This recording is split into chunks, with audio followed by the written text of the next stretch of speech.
Hello everyone. My name is Natalie Wambui.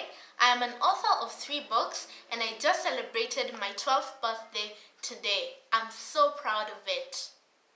I would like to start off by saying a big thank you to Miss Shanae Sweetness Hudson, who is the founder of this great initiative.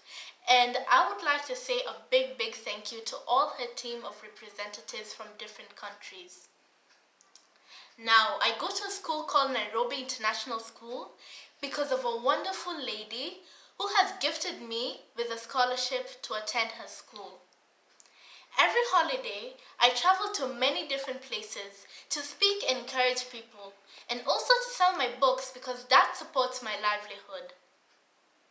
I am grateful for the life that I am living, but I'm also conscious to the fact that I have to give and impact many. Because to whom much is given, much is expected.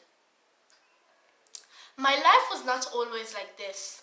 My mom gave birth to me out of wedlock, and coming from a pastor's house, that was not expected of her.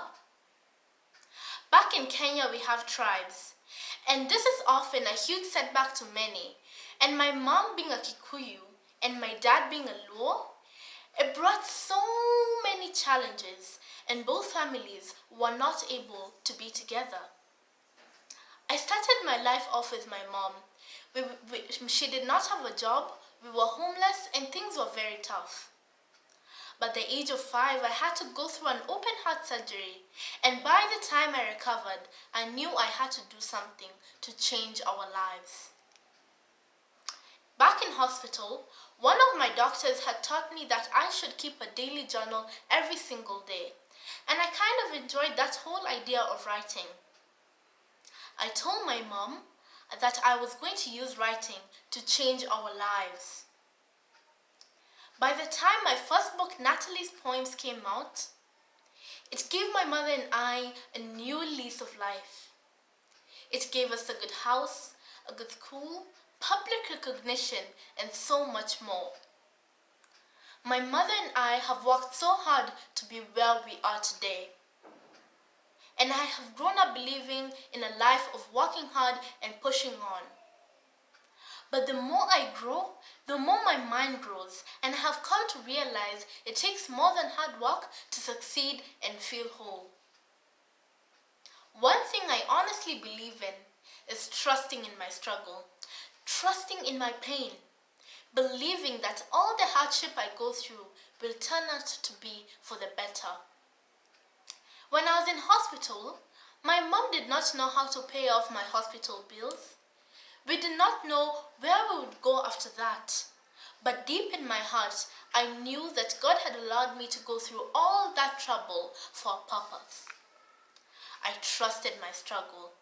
I trusted my pain. I knew it was just but a setup to a great comeback. The second thing I truly believe in as I grow is avoiding unnecessary competition. In most schools and our places of work, we are often told that to get ahead in life, we have to have a competitive spirit and the drive to compete against each other. I want all children to grow up knowing that they should not compete for what they want, but they should create what they really want. For me, if I want to achieve something, I do not have to take something away from somebody else. Now I know there are many advantages of looking at other people for inspiration. But I also feel that having a competitive spirit and the drive to compete against each other can actually bring fears and insecurities that will end up holding you back. I believe that everyone was created for a reason and there is enough for everyone. Be happy with what you can do and quit trying so hard to compete with your peers. Your mission and your purpose is unique, and that is what you really need to work on. The third thing I honestly believe in is giving. I am coming to the realization that the more you give, the more you receive, and whatever you give out comes back to you. The day I realized that, I had to be very, very careful. of us like holding on to what we have for the fear of tomorrow. But in doing so, we forget that we live in a life of reaping the fruits that we have sowed.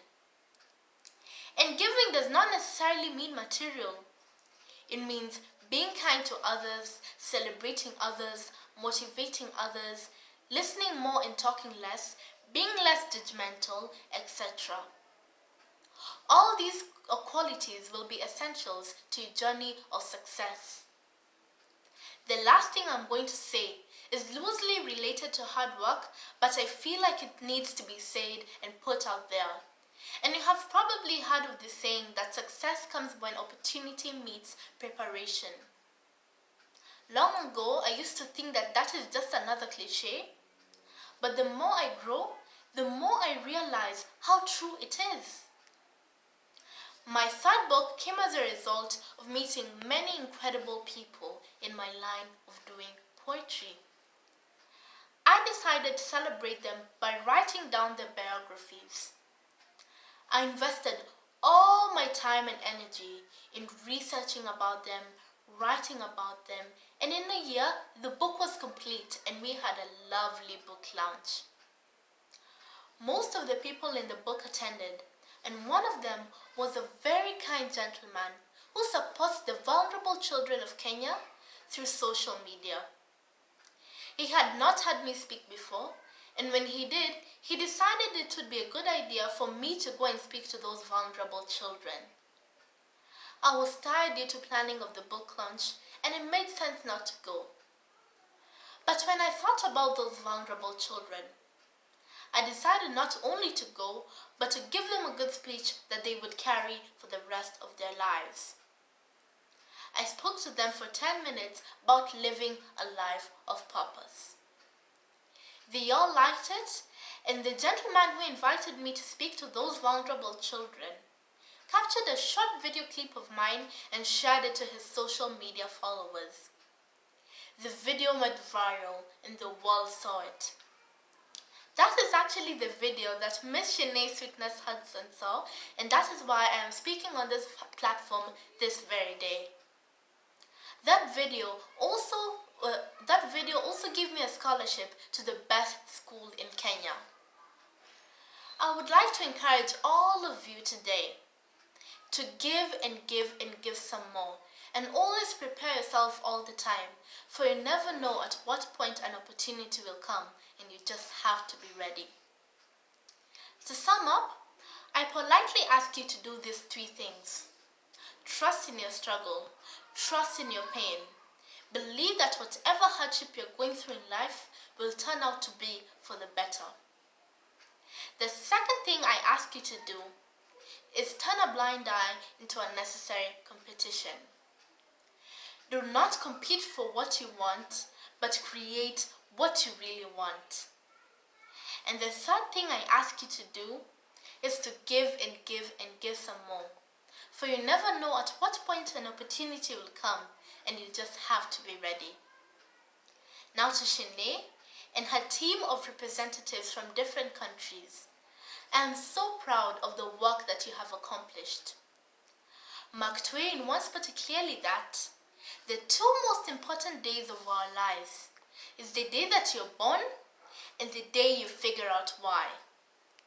I'm sure all of you have figured out why, and you understand why it's so important to work together as human beings, no matter where you come from. I'm sure all of you have made mistakes in your youth, and you look back and you want to make amends.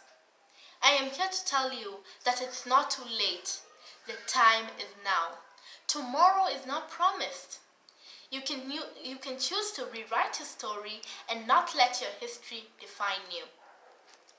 Each one of you has a responsibility to hold one another, and that should be reason enough to bring to you real equality and real freedom. Support each other as human beings. Do not look down upon each other, but celebrate each other's milestones. Together you rise, and apart you fall. Thank you for listening to me, everyone, and I hope I will be speaking to you again. I love you all. God bless you.